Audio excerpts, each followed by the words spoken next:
السلام علیکم ورحمۃ اللہ وبرکاتہ۔ الحمد للہ رب العالمین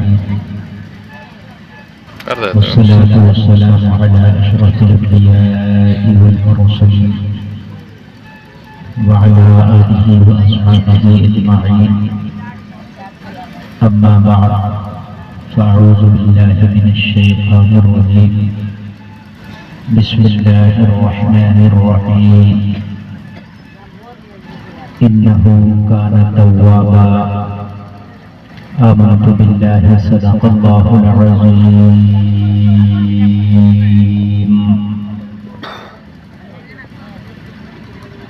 یا الہی رحم فرما مصطفیٰ کے واسطے، یا رسول اللہ کرم کیجئے خدا کے واسطے، مشکلیں حل کر شہید مشکل کشا کے واسطے، کربلائے رب شہید کربلا کے واسطے، جھوم کر آواز بلند بارگاہ رسالت میں ہدیہ بلود پیش کریں، سارا مجمع جھوم کے پڑھے اللہم صلی علی سیدنا مولانا محمد مبارک وسلم، صلو علیہ صلاۃ و سلام علیک یا رسول اللہ۔ سب لوگ مل کے بولیں زور سے صلی اللہ علیہ وسلم۔ آپ بہت اچھا منبر شریف کی رحل پر تشریف فرما ہے، رکھی جائے گی علماء کے ہاتھوں سے۔ میرے بعد میں جلسے کا دور بہترین چلے گا، نایاب و منظر صاحبان پڑھیں گے، ان کے بعد اختر پرواز نعیمی بھی پڑھیں گے انشاءاللہ۔ حضرات، مجھ سے پیشتر بہت اچھا خطاب مولانا علاء الدین صاحب قبلہ چترویدی نے فرمایا۔ آپ نے بڑے دل کھول کر کے ادارے کے لیے اپنا تعاون پیش کیا۔ میں دعا کرتا ہوں اللہ تعالیٰ آپ کے اس ہدیے کو، اس تعاون کو کئی گنا بڑھا کے اپنی بارگاہ میں قبول فرمائے۔ آپ کا آج کے اس جلسے کے ناظم روح روا حضرت علامہ شاہ محبوب گوہر صاحب قبلہ بڑے ہی پیارے انداز میں، اپنے چھوٹے انداز میں اس جلسے کا نظام بخوبی چلا رہے ہیں۔ مولانا محبوب گوہر کوئی چھوٹے موٹے خالی ناظم کا نام نہیں، ایک بہت بڑے عالم کا نام بھی ہے، اور میں ان کو ناظموں کی اسٹیج میں، ناظموں کی لسٹ میں سر فہرست گنتا ہوں۔ اس کی وجہ یہ ہے خالی ناظم نہیں، بہت بڑے عالم ہیں۔ انہوں نے اعلیٰ حضرت کی سوانح حیات پر ایک کتاب لکھی ہے، جو اعلیٰ حضرت کی مکمل سوانح عمری کو انہوں نے نظم کے اندر پرو دیا ہے۔ منظوم اعلیٰ حضرت کی انہوں نے سوانح عمری بیان کی، اعلیٰ حضرت کے بھائی، اعلیٰ حضرت کے بیٹے، اعلیٰ حضرت کا زمانہ، ان کا فتویٰ نویسی، ان کا علم، ان کی ذہانت، ان کا تقویٰ، ان کا فتویٰ، ان کا گھرانہ، ان کا خاندان، رشتہ دار۔ یہ کتاب دکھاؤ ذرا، یہ منظوم سوانح اعلیٰ حضرت، اتنی بڑی کتاب لکھی ہے۔ آدمی 4 شعر لکھنے لگے نا تو 4 دن لگ جاتا ہے اسے ایک کلام لکھنے میں، اس میں انہوں نے ہزاروں شعر لکھے۔ ماشاءاللہ بڑی بات ہے، اللہ ان کے علم میں برکتیں عطا فرمائے۔ مولانا نعیم الدین صاحب ماشاءاللہ جو مدرسے کے روح روا ہیں، تشریف رکھتے ہیں۔ انہوں نے جو محنتیں کی ہیں، جو مدرسے سے کریم نکالی ہے، جو مدرسے سے انہوں نے اس چمن میں جو پھول اگائے ہیں، وہ آپ کے سامنے ہیں۔ میری تقریر کے بعد ان کے سروں پر دستار رکھی جائے گی، انشاءاللہ ملاحظہ کریں گے۔ اب تھوڑی دیر کی تقریر سننے آپ کی پڑھ کر، بڑے اچھے لوگ یہاں پہ ہیں، سارے کمیٹی کے لوگوں کو میں مبارکباد پیش کرتا ہوں، چاہے وہ صدر ہو، سیکریٹری ہو، قبول کرنے والا ہے۔ اے جلسے میں بیٹھنے والوں کان کھول کے سنو، اگر تم نے گناہ کر لیے ہیں، نفس کی وجہ سے گناہ ہو گئے، شیطان نے برغلا دیا تھا گناہ ہو گئے، انسان کی فطری چیز ہے کہ گناہ کر بیٹھتا ہے، لیکن اللہ نے توبہ کا دروازہ بھی رکھا ہے۔ جلسے میں آنے والوں، اگر ایک طرف گناہ ہو گئے ہیں تو دوسری طرف اللہ نے توبہ کا دروازہ کھلا رکھا ہے، لیکن ہماری بے وقوفی یہ ہے، ہماری کم قسمتی یہ ہے، ہماری کم نصیبی یہ ہے کہ گناہ تو کر لیتے ہیں سینہ تان کے، مگر کبھی توبہ کے دروازے کی طرف پلٹ کے نہیں دیکھتے۔ اے میرے مسلمان بھائی، جس دن موت کا فرشتہ آ گیا، تو کہے گا مجھے چھوڑ دے ذرا میں توبہ کر لوں، تو مجھے ذرا مہلت دے دے میں توبہ کر لوں، موت کا فرشتہ تجھے آ کر پیغام سنائے گا، وَلَن يُؤَخِّرَ اللَّهُ نَفْسًا إِذَا جَاءَ أَجَلُهَا، میں تو ایک سانس کی بھی مہلت نہیں دوں گا۔ اللہ نے قرآن میں فرما دیا جب موت آئے گی تو ایک سانس کی بھی مہلت نہیں دی جائے گی۔ او جلسے میں آنے والوں ذرا کان کھول کے سنو، اللہ نے ایک سسٹم بنا رکھا ہے، دنیا کے سسٹم بک جاتے ہیں، دنیا کے سسٹم آگے پیچھے ہو جاتے ہیں، دنیا کے سسٹم دباؤ میں آ جاتے ہیں، دنیا کے سسٹم ادھر ادھر ہو جاتے ہیں، مگر اللہ نے جو سسٹم بنایا ہے جلسے میں آنے والوں، وہ سسٹم نہ بکتا ہے۔ جو اللہ نے سسٹم بنایا ہے نہ وہ ادھر ادھر ہوتا ہے، جو اللہ نے سسٹم بنایا ہے نہ وہ کسی کے دباؤ میں آتا ہے۔ جو اللہ کا سسٹم اور قانون ہے وہ اپنی جگہ مسلم ہے، وہ نہ اسے کوئی دبا سکتا ہے نہ لٹا سکتا ہے۔ اگر موت کا وقت آ گیا، اللہ نے سسٹم بنایا ہے، موت کا فرشتہ آئے گا تیری روح نکالنے کے لیے۔ اگر تو کروڑ پتی ہے تو ایک سانس زیادہ نہیں لے سکتا، اگر تو زمیندار ہے تو ایک سانس زیادہ نہیں لے سکتا، اگر منتری ہے تو ایک سانس زیادہ نہیں لے سکتا، صوبے دار ہے، مالدار ہے، زمیندار ہے، امیر ہے، غریب ہے، گورا ہے، کالا ہے، شہری ہے، دیہاتی ہے، کہیں کا بھی رہنے والا ہو، ایک سانس کی بھی مہلت نہیں دی جائے گی، اس لیے کہ سسٹم اللہ نے جو بنایا ہے وہ بالکل مسلم ہے۔ کبھی تو کسی نے کیا خوب کہا ہے، بڑی بڑی شرار ہے دنیا، ہے دنیا، زندگی نام رکھ دیا کس نے، موت کا انتظار ہے دنیا۔ سبحان اللہ، سبحان اللہ۔ بھائی کیوں لگاتے ہیں ان کھلونوں کو یار؟ اور میرے سامنے تو یہ چل ہی نہیں پاتی ہے، نہیں چل پائے گا بھائی، یہ اس کو کھلونے کو یہی رکھو یہی چل پائے گا۔ ارے بھائی رہنے دو، اسی کو رہنے دو۔ ہلو، اس کا آواز بڑھائیے، اس کا آواز بڑھائیے۔ یہ سب بڑی بے اعتبار ہے دنیا، زندگی نام رکھ دیا کس نے؟ موت کا انتظار ہے دنیا۔ آگاہ اپنی موت سے کوئی بشر نہیں، ساما ہے 100 برس کا پل کی خبر نہیں، عمرے دراز مانگ کر لائے تھے 4 دن، 2 آرزو میں کٹ گئے 2 انتظار میں۔ او جلسے میں آنے والوں، مرد و زن سب میری گفتگو کو سن کر جاؤ، آج اللہ نے آپ کو مہلت دی ہے، لیکن موت کا فرشتہ آئے گا تو پھر مہلت نہیں دی جائے گی۔ مہلت ختم، ابھی سانسیں ہیں مہلت ہے، ابھی جوانی ہے مہلت ہے، ابھی زندگی ہے مہلت ہے۔ ہر کام کرنے سے پہلے سوچو، مرنے کے بعد مجھے اس کا بھی جواب دینا ہے۔ اگر جھوٹ بولو تو ایک بار سوچو، مرنے سے پہلے مجھے اس کا بھی جواب دینا ہے۔ اگر حرام کا لقمہ اٹھاؤ تو سوچو، مرنے کے بعد مجھے اس کا بھی حساب دینا ہے۔ آج ہماری زندگیاں گزر رہی ہیں، ہم خیروں کو دیکھ دیکھ تو زندگی گزارتے ہیں، فلاں تو کمیشن کھاتا ہے، فلاں تو سود کھاتا ہے، ارے یار اس کا کوئی اور مذہب ہوگا۔ تو نے تو اس نبی کا کلمہ پڑھا ہے جو حلال ملے تو کھاتا ہے، نہیں تو پیٹ سے پتھر باندھ کے سو جاتا ہے۔ اس نبی کا کلمہ پڑھا ہے، اگر حلال ملے تو کھاتا ہے، ورنہ تیرا نبی پیٹ سے پتھر باندھ کے سو جاتا ہے۔ تو نے اس کا کلمہ پڑھا ہے، تو نے کسی ایرے کا کلمہ نہیں پڑھا۔ اور سن، جہاں کھانا سنت ہے وہاں بھوکا رہنا بھی سنت ہے۔ اور صحیح بات تو یہ، کتنے موقع پر صحابہ کے پیٹ پہ 1 پتھر ہوتا تو میرے نبی کے پیٹ پہ 2 پتھر ہوتے۔ سنا ہوگا کیوں یا رسول اللہ پیٹ پر پتھر کس لیے؟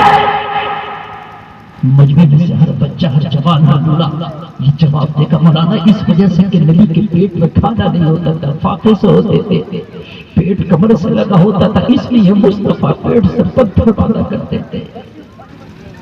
تب کنفرم جواب دے گا کہ اگر حضرت موسیٰ کی قوم کو بھوک لگے تو جنت سے کھانا موسیٰ منگا لے۔ یہ علماء بیٹھے، منو سلوا جنت سے آتا تھا ان کے لیے۔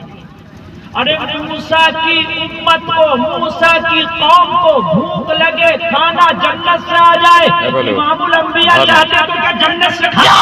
اور لوگوں اگر حلال ملے تو کھانا، یہ بھی مصطفیٰ کی سنت ہے، اور حرام ہو تو پیٹ سے پتھر باندھ لینا، بھوکے سو جانا، یہ بھی مصطفیٰ کی سنت ہے۔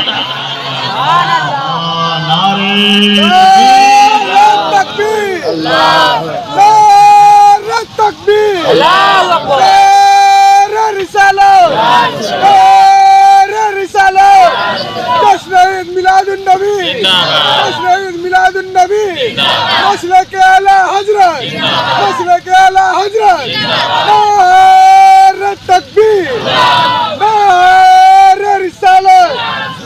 اللہ سلام رکھے، بڑا زندگی میں نوجوان ہے بھائی، ذرا میک میں خیال رکھو، میری آواز یہ کیچ کرتا رہے، سمجھ رہے ہیں؟ اب یہ والے میک سب کامیاب نہیں ہوتے جو آپ چلا رہے ہیں، اور میرے بھائی ذرا کان کھول کے سنو، کچھ چیزیں تو ایسی ہوتی ہیں کہ آپ نے گناہ ابھی کیا، ابھی آپ کو عذاب مل گیا، وہ لگاتار نہیں چلے گا، لیکن کچھ چیزیں ایسی ہوتی ہیں کہ ایک بار گناہ کیا پوری زندگی اس کا گناہ ملتا رہے گا۔ آپ نے کسی کا حرام مال لے لیا، آپ نے کسی کی زمین دبا دی، وہ زمین جب تک تیرے پاس رہے گی تو مر بھی جائے گا، تجھے گناہ ملتا رہے گا۔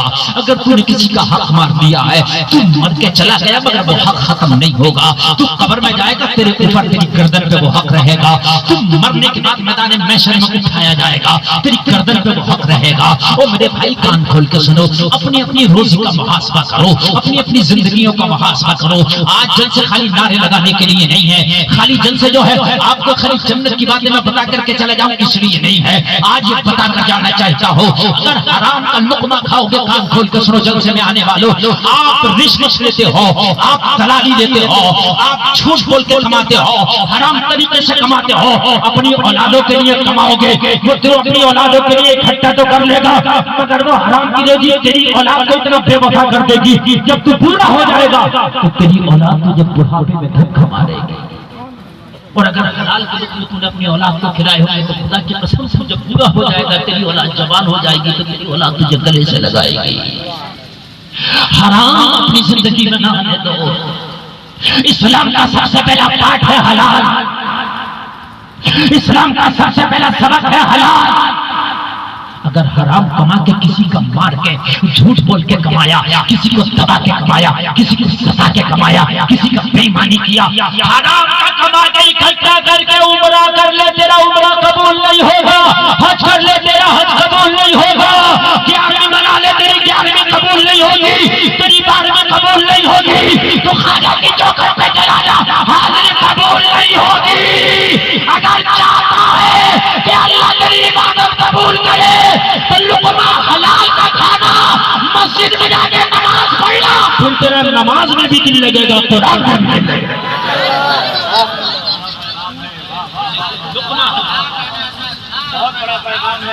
اگر لقمہ حلال کا نہیں ہے تو خدا کی قسم تجھے نہ نماز میں مزہ آئے گا، نہ قرآن میں مزہ آئے گا۔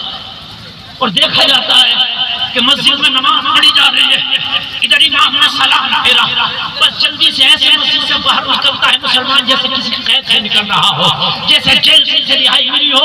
ارے کیا بات ہے، مسجد تو سکون کی جگہ ہے، مسجد میں تو روح کو سکون ملنا چاہیے تھا، مسجد میں آ کے تو تجھے مزہ آنا چاہیے تھا، مگر اتنی جلدی کیوں بھاگ رہا ہے؟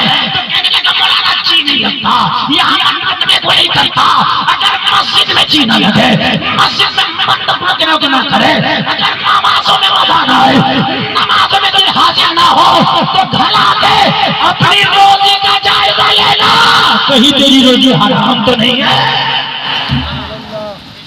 روزی کا جائزہ، کہیں تیری روزی حرام تو نہیں ہے؟ اگر رمضان کے مہینے میں حافظ قرآن نماز تراویح میں تھوڑا سا قرآن زیادہ پڑھ دے تو مسجد میں جھگڑا شروع ہو جاتا ہے، بھائی اتنا کیوں پڑھ دیا؟ اور بھائی پڑھ تو اس نے قرآن دیا، کچھ تھوڑی نہ پڑھا ہے۔ اگر تیرا 5 منٹ زیادہ لگ گیا تو میرے بھائی کچھ اور تو نہیں، تو نے قرآن کو سنا ہے، تو نے کچھ اور تو نہیں سنا۔ ارے میرے بھائی تیرا مزہ کیوں نہیں آ رہا؟ مجھے یہ تو بتا دے کہ تو نے نبی کی زندگی کو نہیں پڑھا؟ تیرا نبی پوری رات کھڑا رہتا تھا، پوری رات کون کھڑا ہے؟ جس سے گناہ نہیں ہو سکتا وہ نبی، جو معصوم ہے وہ نبی۔ نبی جنتی نہیں بلکہ جنت نبی کی ہے، یہ نہیں کہیں کہ نبی جنتی ہے، یہ تو چھوٹی بات ہے، بلکہ جنت نبی کی ہے. نبی جسے چاہے جنتی بنا دے، نبی جسے چاہے جنت میں بھیج دے، نبی جسے چاہے جنت کا ٹکٹ کنفرم کرا دے. وہ نبی پوری رات عبادت کرتا، سارے صحابہ کرتے آتا، پوری رات کھڑے ہو کے عبادت کیوں کرتے یا رسول اللہ؟ آپ کی پائے مبارکہ پہ برم آ جاتا. نبی فرماتے افلا عبدا شکورا، صحابہ کیا میں اپنے رب کا شکر گزار بندہ نہ بنوں؟ اللہ کو اپنے نبی پہ رحم آتا ہے. اللہ فرماتا 29ویں پارے میں یا ایھا المزمل قم اللیل الا قلیلا، اے مزمل والی چادر اوڑھنے والے نبی، تو ساری رات نہ کھڑا ہوا کر، کچھ رات آرام کر لیا کر، کچھ رات عبادت کر لیا کر. تیرا نبی پوری رات کھڑے ہو کے عبادت کر رہا. اور ہمیں کہ مسجدوں میں مزہ نہیں آتا، ہمیں کہ اللہ کی بارگاہ میں جب کھڑے ہو جائے تو نماز پہ دل نہیں رکھتا. میرے بھائی روزی سب سے مین ہے. او باپو، اگر تمہارے بیٹے کمانے کے لیے جاتے ہیں تو گھر نکلنے سے پہلے اپنے بیٹے سے کہنا، او بیٹے تو Chennai Hyderabad Delhi Calcutta Madras Dubai Kuwait Muscat Saudi Arabia کمانے جا رہا ہے، میرے لال چاہے تھوڑا کمانا مگر حلال کا کمانا، حرام کا میرے گھر میں ایک سکہ نہ لانا. بچوں یہ تبلیغ کرو. حرام اگر تمہاری زندگی میں آ گیا تو تیرا عمرہ بیکار، تیرا حج بیکار، تیرا سجدہ بیکار، تیری تلاوت بیکار، تیری دعا بیکار، 11ویں بیکار، 12ویں بیکار، سب کچھ بیکار. حرام نہیں آنا چاہیے کیونکہ تم نے اس نبی کا کلمہ پڑھا ہے جس نبی کا صحابی نبی کے پیچھے نماز پڑھتا مسجد نبوی میں. ذرا غور سے سننا، ایمان پیدا ہو جائے گا. نماز پڑھتا، فجر کی نماز ہوتی تھی، جیسے ہی سلام پھیرا جاتا السلام علیکم ورحمۃ اللہ، السلام علیکم ورحمۃ اللہ. یہ نبی کا صحابی سلام پھیرتے ہی دعا نہیں کرتا، فوراً مسجد نبوی سے نکل کے گھر چلا جاتا. لوگ روزانہ کا یہ امر، نماز پڑھتا دعا نہیں کرتا، روزانہ نکل کے گھر چلا جاتا، جبکہ دعا عبادتوں کا مغز ہے.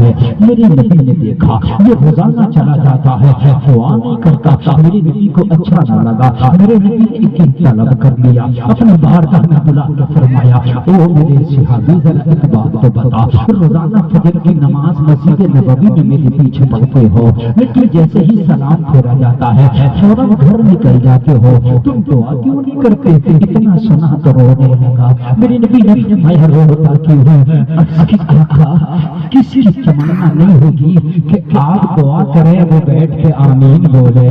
آپ کی دعا میں کون شامل ہونا نہیں چاہے گا یا رسول اللہ؟ میری تو دل کی تمنا ہے کہ میں آپ کی دعاؤں میں شامل ہوا کروں، لیکن یا رسول اللہ ایسے کوئی بے وفا نہیں ہوتا، کچھ نہ کچھ تو مجبوریاں رہی ہوں گی. آقا میرے سے کچھ مجبوری ہے. میرے نبی نے فرمایا کیا مجبوری ہے؟ روتے روتے عرض کرتا، آقا میرے چھوٹے چھوٹے بچے ہیں یا رسول اللہ، اس لیے میں دعا نہیں کر پاتا. نبی نے فرمایا اور بھی بہت سے نمازی ہیں کہ جن کے بچے چھوٹے چھوٹے ہیں لیکن نماز پڑھتے ہیں، دعا بھی کرتے ہیں. عرض کرنے لگا آقا صرف اتنی ہی بات نہیں ہے، بات اتنی ہے کہ بچے چھوٹے چھوٹے ہیں یا رسول اللہ، میرا پڑوسی ایک یہودی ہے، اس کا آنگن اور میرا آنگن ملا ہوا ہے. پڑوسی میرا یہودی ہے، اس کے آنگن میں کھجور کا پیڑ کھڑا ہے جو میری دیوار سے سٹا ہوا ہے. کھجور کے پیڑ کی شاخیں میرے آنگن میں جھکائی ہے یا رسول اللہ.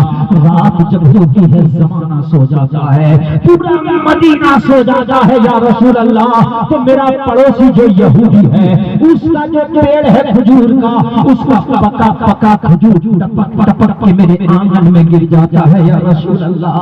اب جب رات میں میرے آنگن میں کھجور گر جاتا ہے، میں صبح ہوتی ہے فجر کی نماز پڑھنے آ جاتا ہوں، اس لیے میں دعا نہیں کرتا.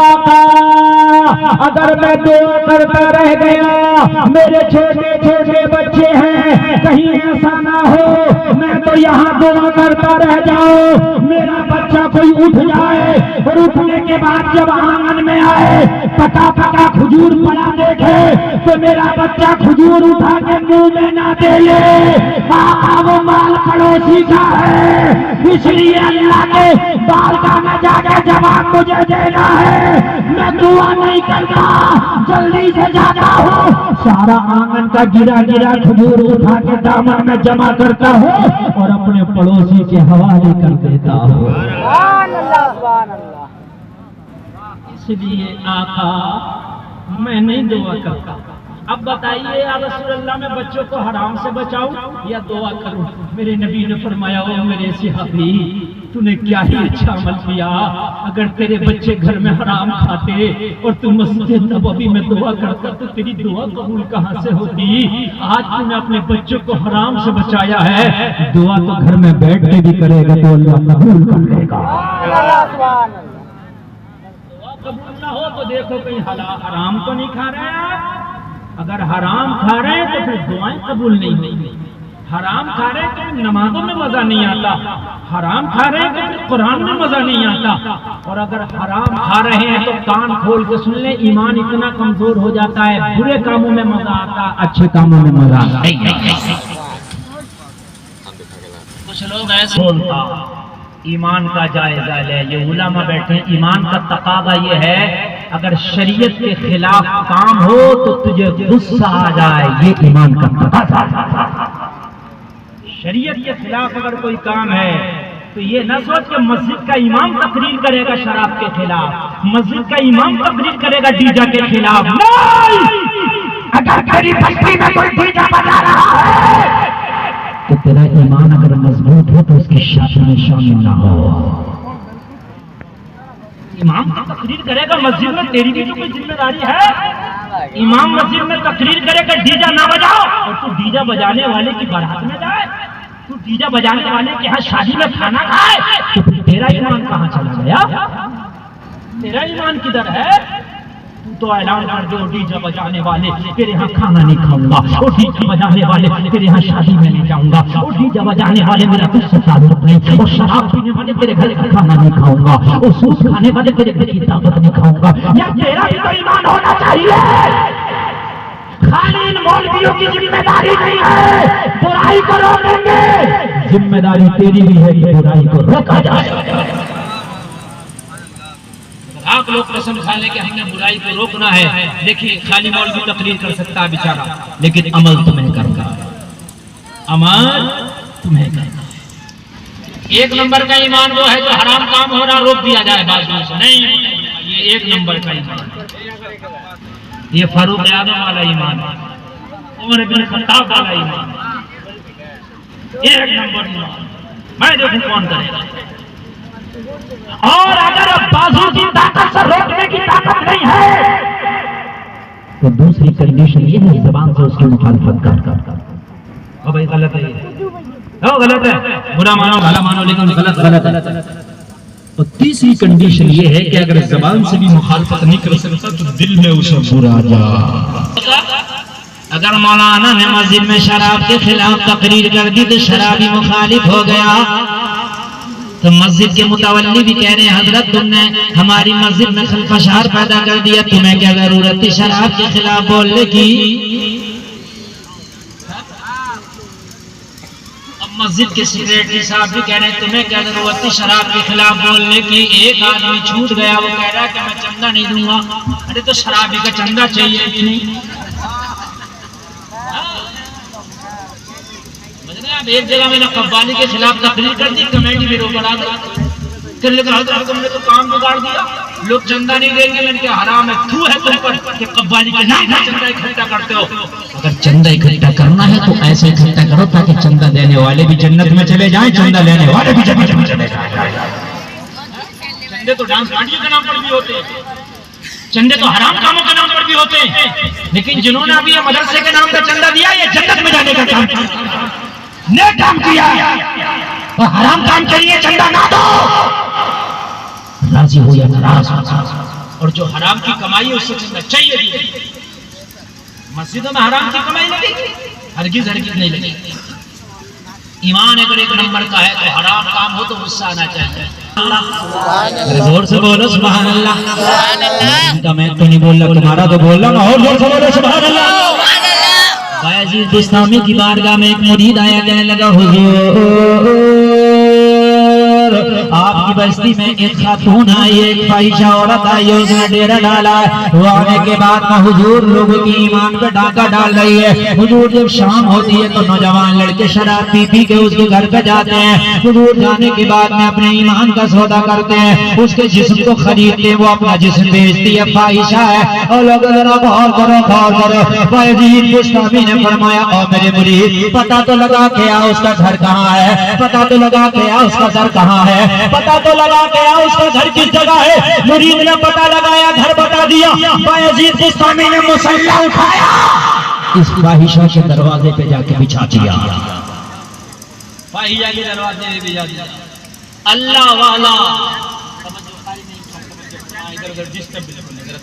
میں بڑی محنت سے تقریر کر رہا ہوں بھائی، جتنی دیر کر رہا ہوں ذرا محنت سے سن لیجئے، ڈسٹرب بالکل ٹائم اگر آپ کے پاس نہیں ہے تو ٹائم میرے پاس بھی نہیں ہے، بہت محبت سے ذرا آپ سن لیجئے میرے بھائی، توجہ کریں۔ بایزید بستامی نے فاحشہ کے دروازے پر مسلح بچھا دیا، فاحشہ کے دروازے۔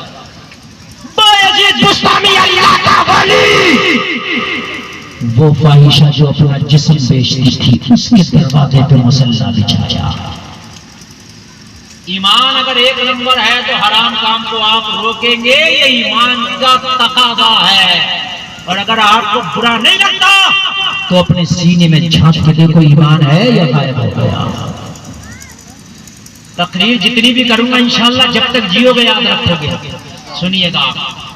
ایک اللہ کا حضرت بیٹھے ہیں اور رکے نہیں بھاگ جائے، جو بھی آئے حضرت بیٹھے ہیں رکے نہیں بھاگ جائے، اس لیے کہ حضرت کا کچھ تو ادب و لحاظ تھا، کچھ تو خیال تھا۔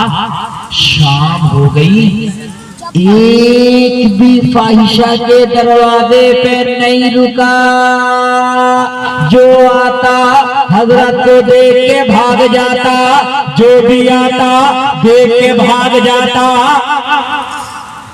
ادب و لحاظ بھی ہوتا ہے کہ نہیں ہوتا؟ کچھ ارے ہوتا ہے کہ نہیں ہوتا؟ اب تو ادب و لحاظ کم ہو گیا، پہلے اور زیادہ، پہلے زیادہ۔ اگر پہلے کسی لڑکی کو پڑوس میں بھی اپنے جانا ہوتا تھا تو دروازے سے جھانک کر دیکھتی تھی راستے میں میرے خاندان کا کوئی بڑا فرق تو نہیں کھڑا ہے، چچا تایا کوئی کھڑا ہوگا تو نہیں جاتی تھی، اگر کوئی راستے میں نہیں ہے تو چپکے سے چلے جاتے۔ ایسی ہوتا تھا نہیں؟ پہلے اگر اپنی بیوی کو بھی بلا کے شوہر لاتا تھا نا تو گاڑی ہوتی تھی بیل والی گاڑی، اس کے اوپر پردہ ڈالا جایا کرتا تھا، اس کے اندر بیٹھ کر کے دلہن آتی تھی۔ بھائیو ہوتا تھا کہ نہیں ہوتا تھا؟ ایسا ادب تھا، اتنا احترام تھا، اتنی شرم و حیا تھی۔ اب تو خالی رشتہ ہوتا ہے، منگنی ہوتی ہے، لڑکے والے کی طرف سے فون آ جاتا ہے، نکاح نہیں ہوا، نکاح سے پہلے لڑکا لڑکی میں بات شروع ہو جاتی ہے، بھائی جائز نہیں ہے، رشتہ کرو، لڑکے والے سے کہہ دو جب تک نکاح نہیں ہوگا ہماری بچی آپ کے لڑکے سے بات ہرگز نہیں۔ جائز نہیں ہے یہ جو رشتہ ہونے کے بعد میں باتیں شروع ہو جاتی ہیں میرے بھائی، حرام ہے۔ اس لیے کہ کبھی کبھی تو رشتے بھی ٹوٹ جاتے ہیں، منگنیاں بھی ٹوٹ جاتی ہیں، براتیں بھی لوٹ جاتی ہیں، پھر کس لیے یہ باتیں ہو رہی ہیں؟ حیا کا دامن نہ چھوڑو، حیا ایمان کا حصہ ہے۔ بایزید بستامی فاحشہ کے دروازے پر بیٹھے ہیں مسلح بچھا کر کے۔ اب کوئی شرابی آتا اپنے جسم کی بھوک بجھانے کے لیے، اپنے نفس پر سخی کرنے کے لیے بایزید بستامی کو دیکھتا حسرت چلا جاتا تھا، چلا جاتا۔ حیا آج نہیں رہی۔ اگر آج تو کسی مولانا کو بیٹھا ہوا دیکھ لیتا تو فوٹو کھینچتا، واٹس ایپ پہ شیئر کرتا، دیکھو مولوی کہاں بیٹھا، فیس بک پہ ڈالتا، دیکھو مولوی کہاں بیٹھا ہے۔ یہ نہیں دیکھتا کیوں بیٹھا ہے، بلکہ یہ دیکھتا کہاں بیٹھا ہے۔ ارے ایک دم فیصلہ نہ کیا کر، پہلے سوچ لیا کر، تحقیق کر لیا کر، معاملہ سچ ہے کہ جھوٹ۔ اگر کسی پہ تم نے بہتان لگایا نا تو بہتان کی سزا یہ ہے، بہتان اس کو کہتے ہیں جو گناہ نہ کیا ہو اس کے بارے میں جھوٹ بیان کر دو۔ بہتان کی سزا یہ ہے اللہ جہنم میں ڈالے گا، اور جب تک جہنم میں رکھے گا جب تک کہ اس گناہ کو آپ ثابت نہیں کریں گے، جب تک جہنم میں رکھے گا۔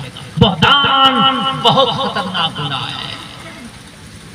بائزید مستامی بیٹھے وہیں پر ظہر کی نماز پڑھ لی، اثر کی نماز پڑھ لی، شرابی آتا حضرت کو دیکھ کے چلا جاتا، جواری آتا حضرت کو دیکھ کے چلا جاتا، عباس آتا حضرت کو دیکھ کے چلا جاتا، حبش کا پجاری آتا حضرت کو دیکھ کے چلا جاتا۔ شام ہو گئی مگر کوئی نہیں رکا، خالی اللہ والا ہی بیٹھا ہے، بیٹھا ہے اللہ اللہ کر رہا۔ اللہ مرید آیا شام میں، حضور اب تو چلیے، کہنے لگے چلیے، ایک میدان میں ایک ہی تلوار رہے گی اس شہر میں، یا تو ہم رہیں گے یا یہ رہے گی، یا تو گناہ رہے گا یا پھر بائزید بستامی رہے گا۔ کہنے لگے حضور یہ تو بڑی مکار عورت ہے، یار عورت ہے، یہ تو جسم بیچتی ہے، پیسہ لیتی ہے، حضور یہ آپ کی بات نہیں مانے گی، یہ آپ کو بدنام کر دے گی۔ بائزید بستامی نے فرمایا میرے مرید، وَتُعِزُّ مَن تَشَاءُ وَتُذِلُّ مَن تَشَاءُ، عزت دینا اللہ کا کام ہے، ذلت دینا اللہ کا کام ہے، لیکن آج قسم کھایا ہو یا تو یہاں میں رہوں گا یا یہ رہے گا، یا تو میری خانقاہ میں تالا لگے گا یا اس کے کوٹے میں تالا لگے گا۔ بات سمجھ میں آ رہی ہے کہ نہیں آ رہی ہے؟ ذرا بول دو سبحان اللہ سبحان اللہ۔ کبھی تم بھی سوچ لیا کرو کہ میری بستی میں حرام کام ہو رہا، لاؤ پنچایت کریں، مکھیا جی کو بلائیں، متولی صاحب کو بلائیں، صدر صاحب کو بلائیں، میٹنگ کریں۔ او بھائی ہماری بستی میں یہ حرام کام آج کے بعد نہیں ہوگا، اگر کسی نے ڈیجا بجایا تو کوئی اس کی شادی میں شامل نہیں ہوگا۔ آپ لوگ کریں، اگر کسی نے جہیز کی ڈیمانڈ کی تو بھائی اس کی شادی میں شامل نہیں ہوگا۔ ہم کریں گے، یہ مودی جی نہیں کریں گے، یہ ہم کریں گے۔ اپنے معاشرے کو ہمیں خود دیکھنا ہے۔ ہم مولانا سے کہتے ہیں حضرت تقریر کرو جہیز کے خلاف، مولوی سے جہیز کے خلاف تقریر کرا رہے ہیں، اور ہم فون پہ کہنے ہیں ذرا خیال رکھنا گاڑی اپاچی چاہیے۔ بھائی مولوی کیا کرے گا یہ تو بتا مجھے، مولوی کیا کرے گا؟ مولوی سے ادھر تقریر کرائی جا رہی ہے، ادھر اپاچی مانگ رہا۔ پہلے خود اپنے دل پہ قابو کرو، مجھے نہیں چاہیے، اور بھائی مجھے ڈیمانڈ نہیں کرنا ہے، اگر مانگنا ہے تو سسر سے نہیں مانگنا ہے، پھر پروردگار سے مانگنا ہے۔ وہ خدا جو سب کو عطا کرتا ہے۔ بائزید بستامی بیٹھے ہیں، شام کا ٹائم ہو گیا، مغرب کی اذان لگ گئی۔ اللہ اکبر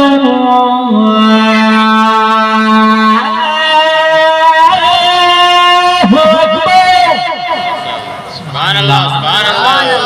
اور یہی مسلح بھی جائے، یہی نماز پڑھ لی، اور نماز پڑھ کے فارغ ہوئے، پھر بیٹھے۔ فائشہ نے اپنی خادمہ کو بھیجا، جاؤ دیکھو کتنے کسٹمر آئے، سب کی لسٹ لے کے آؤ۔ خادمہ جب آئی، آ کر کے دیکھا آج نہ کوئی شرابی ہے، آج نہ کوئی عباس ہے، آج نہ کوئی نفس پرست ہے، ایک مسلح بچھائے بیٹھا ہے، سر پہ ٹوپی ہے، چہرے پہ داڑھی ہے۔ اللہ اللہ ذرا غور کرو، حیرت میں پڑ گئی، آج کوئی آیا ہی نہیں۔ جلدی سے واپس اپنی مالکین کے پاس گئی، فاحشہ کے پاس گئی۔ فاحشہ بولی آج فہرست لائی، کتنے کسٹمر آئے ہیں؟ کہنے لگی آج صرف ایک ہی ہے، ایک آنے والا عجیب ہے، چہرے پہ داڑھی ہے، سر پہ ٹوپی ہے، ہاتھ میں تسبیح ہے، بغل میں مسلح ہے، لب پہ جاری اللہ اللہ ہے۔ عجیب ہے، بہت اچھا، اور کوئی ہے ہی نہیں۔ کہنے لگی ارے وہ بابے سے پوچھ راستہ تو نہیں بھول گیا؟ کہنے لگی بابا بڑا سنسی ہے، کہتا راستہ نہیں بھولا ہوں، یا تو مر کے جاؤں گا یا کچھ کر کے جاؤں گا۔ وہ بابا بڑا سنسی ہے، وہ تو جاتا ہی نہیں، وہ تو کہتا اب یہاں سے آیا ہوں، اب یا تو اس کے کوٹے میں تالا لگے گا یا میری خانقاہ میں تالا لگے گا، مانتا نہیں ہے۔ کہنے لگے کیا چاہتا ہے؟ کہنے لگا وہ بابا تجھ سے ملنا چاہتا ہے۔ ٹوپی والا، داڑھی والا، تسبیح والا، اللہ اللہ والا، مسلح والا، مجھ سے شرابی ملتے، نفس پرست ملتے، عباس ملتے، مجھ سے وہ ملتے کہ جو گناہوں کے سمندر میں غوطہ-زن ہوتے ہیں۔ اس بابے سے کہو اس کا کیا کام؟ کہنے لگی مانتا نہیں ہے۔ تو فائشہ نے اپنے خادمہ سے کہا اس سے کہو اگر مجھ سے ملنا چاہتا ہے تو میری ایک فیس ہے، پہلے فیس ادا کرے بعد میں ملنے کے لیے آ جائے۔ عائشہ کی تو فیس تھی بھائی، آئی کہنے لگی بابے ملے گا؟ ہاں ہاں فیس رکھتی ہے۔ الٹی ہی چال چلتے ہیں دیوان دانش، آنکھوں کو بند کرتے ہیں دیدار کے لیے۔ کہا ہم نے کب منع کیا، تو فیس بتا۔ اس نے فیس بتایا۔ بایزید بستامی نے کہا ہمیں ایک آدمی کی 2 آدمی کی فیس نہ بتائیے، بتا پوری رات کا چارج کتنا لگے گا؟ سبحان اللہ سبحان اللہ۔ پوری رات کی فیس، پوری رات کی فیس بتائی بایزید بستامی نے دے دیا۔ کہنے لگا اب کوئی تیسرا نہیں آئے گا، اب میں ہوں گا یا تیری مان کی بات ہو گئی۔ بایزید بستامی کو صحیح ہوتا ہے۔ فاحشہ کے کمرے کے اندر انٹر کر دیے، فاحشہ زلفوں کو بکھیرے بناؤ سنگار کرے کھڑی تھی۔ آج بڑا قیمتی کسٹمر ہے، پوری رات کی فیس ادا کر کے آیا ہے۔ بڑا امیر کسٹمر ہے، پوری رات کی فیس دے کے آیا ہے۔ بڑا مالدار کسٹمر ہے، پوری رات کی فیس دے کے آیا ہے۔ جلسے میں آنے والوں ذرا غور کرنا، بایزید بستامی کی بغل میں مسلح ہے، جا کر کے فاحشہ کے حجرے میں کمرے میں کھڑے ہو گئے۔ وہ اپنا بناؤ سنگار کر کے کھڑی ہے، لیکن بایزید بستامی کی نظریں جھکی ہیں۔ فاحشہ نے دیکھا وہ آنے والے بھی تو بتا کہ پوری رات کی فیس دے کر کے آیا ہے، لیکن نگاہ اٹھا کے میرے حسن کا جلوہ تو دیکھ، میری بکھری ہوئی زلفوں کو تو دیکھ، میری چڑھتی جوانی کو دیکھ۔ بایزید بستامی نے فرمایا تیری زلفیں میری نظروں میں کوئی معنی نہیں رکھتی ہے، تیرا حسن میری نظروں میں کوئی معنی نہیں رکھتا ہے، تیری جوانی میری نظروں میں کوئی معنی نہیں رکھتی ہے۔ کہنے لگی کس لیے؟ بایزید بستامی نے فرمایا یہ ایک ہی دل تھا، وہ کسی کو دے چکا ہو۔ کہنے لگی کیا کوئی مجھ سے بھی زیادہ خوبصورت ہے؟ بایزید بستامی نے فرمایا یہ دل جسے دیا ہے وہ سارے جہان سے زیادہ خوبصورت ہے۔ کہنے لگی کون ہے؟ بایزید بستامی نے فرمایا آمینہ کا لال ہے، نبیوں کا سردار ہے۔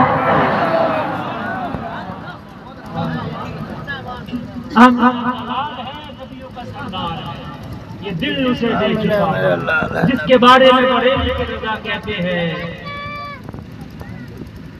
چمک تجھ سے پاتے ہیں سب پانے والے، میرا دل بھی چمکا دے چمکانے والے۔ حسن تیرا تھا نہ دیکھا نہ سنا، یہی کہتے ہیں اگلے زمانے والے۔ او میرے بھائی کہنے لگی تو پھر یہاں کس لیے آیا ہے؟ جب مدینے والے کو دے دیا تو یہاں کیوں آیا ہے؟ بایزید بستامی نے فرمایا سورن تیری فیس ادا کر دی، تو کون ہوتی ہے کہنے والی کہ میں نے کدھر دیکھنا اور کدھر بیٹھنا ہے؟ ارے میں نے فیس دے دی نا۔ حکم تیرا نہیں حکم میرا چلے گا۔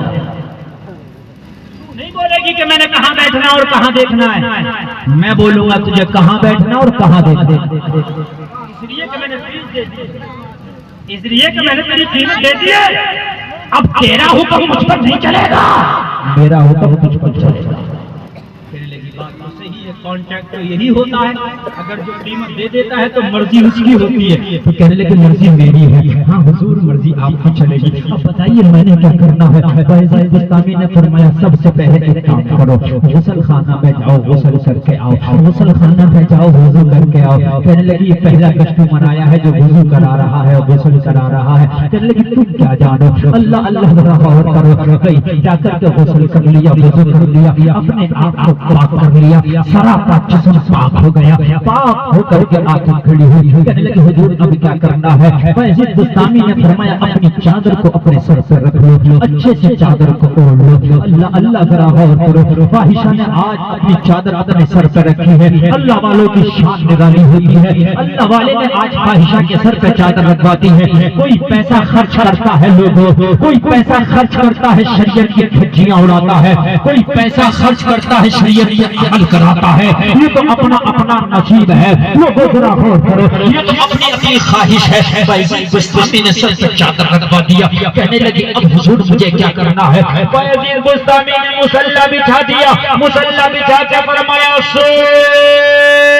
غسل بھی ہو گیا ہے، سر پہ چادر بھی رکھ لیا ہے، مصلی میں نے بچھا دیا ہے، اس مصلی پہ کھڑے ہو گئے 2 رکعت نماز ادا کر لے، اتنا کہنا تھا۔ فاحشہ مصلی پہ کھڑا ہو گئی، 2 رکعت شکرانے کے نفل پڑھنے کے لیے نیت کر لیا، نیت کر کے نماز شروع کر دیا۔ ادھر اس کی نماز شروع ہوئی، ادھر باعزیز بستانی نے ہاتھ اٹھائے، رب کی بارگاہ میں دعا کی، مولا یہاں تک لانا میرا کام تھا، اسے ہدایت دینا یہ تیرا کام ہے۔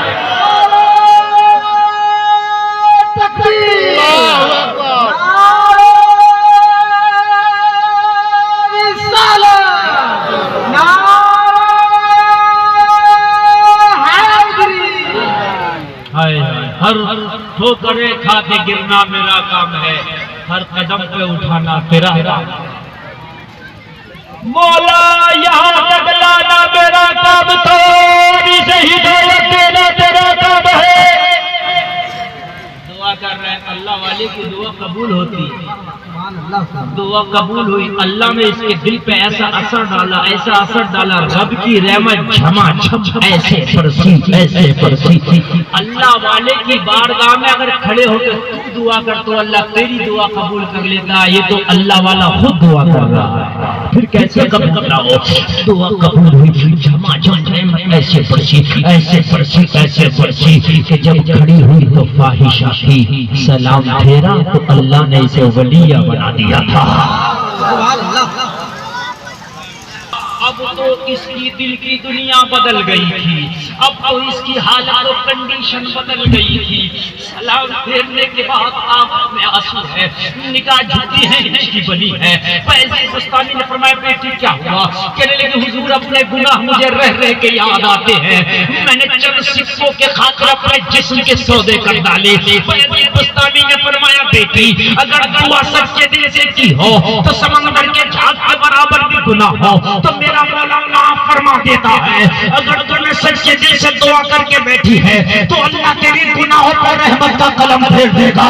پشیمانہ ہو، صبر کا دامن تھام لے، اللہ نے تیرے گناہوں کو معاف کر دیا ہے، اللہ کی رحمت تیرے گھر میں برس رہی ہے۔ ہاتھ اٹھا، آج جو مانگے گی اللہ تجھے عطا کر دے گا۔ اس لیے کہ اگر کوئی نوجوان لڑکا، نوجوان لڑکی توبہ کر لے تو اس پوری بستی پہ اللہ کی رحمت برستی ہے۔ جہاں پر کوئی نوجوان توبہ کر لیتا ہے، جہاں پر کوئی نوجوان توبہ کر لیتی ہے، میرے بھائی ذرا کان کھول کے سنو۔ کہنے لگے مانگ لے، کیا مانگنا ہے؟ عرض کرنے لگی حضور اب تو دنیا کی چاہت نکل گئی، اب تو دنیا کی محبت ہی نکل گئی، اب کیا مانگوں؟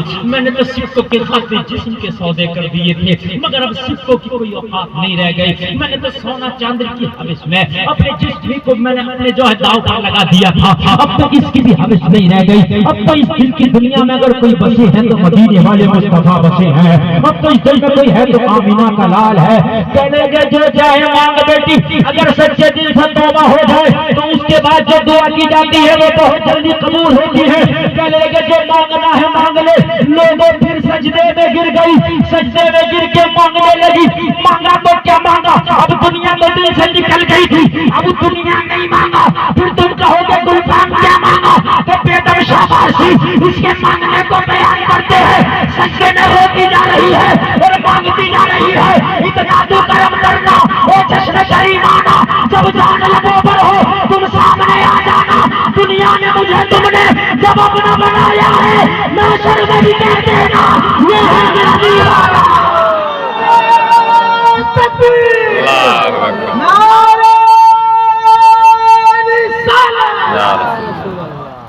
کیا بات ہو محشر میں، میں شکوے کے جاؤں تم، کیا بات ہو محشر میں۔ ذرا بول کے سنو یار، اتنا خاموش نہ سنو۔ ایک تو میں میک میں بہت ڈسٹرب ہو رہا ہوں، جتنی طاقت سے مجھے بولنا پڑ رہا میرے جگر گردہ میں بول رہا ہوں، بس کی بات نہیں اتنی طاقت سے بول رہا ہوں۔ میک والے نے پتہ نہیں کون سا میک لگا۔ کیا بات ہو محشر میں شکوے کیے جاؤں، کیا بات ہو محشر میں شکوے کیے جاؤ، اور تم ہنس کے کہے جاؤ دیوانہ ہے، دیوانہ ہے دیوانہ۔ ہنس کے کہے جاؤ دیوانہ ہے۔ دیوانہ ہے دیوانہ. توجہ کریں ایمان تعالیٰ ہو جائے تو مزہ آ جائے گا. بول رہا ہوں محبت سے سن لیجیے گا. اور بول رہا ہوں 3 5 8 منٹ اور بول رہا ہوں بھائی ذرا محبت سے سن لیجیے گا. دیوانہ ہے دیوانہ. کیا بات ہو محشر میں آپ کی اس بستی میں کچھ پاگل ہو اور وہ پاگل کسی کو پتھر مار دے. کیا مار دے؟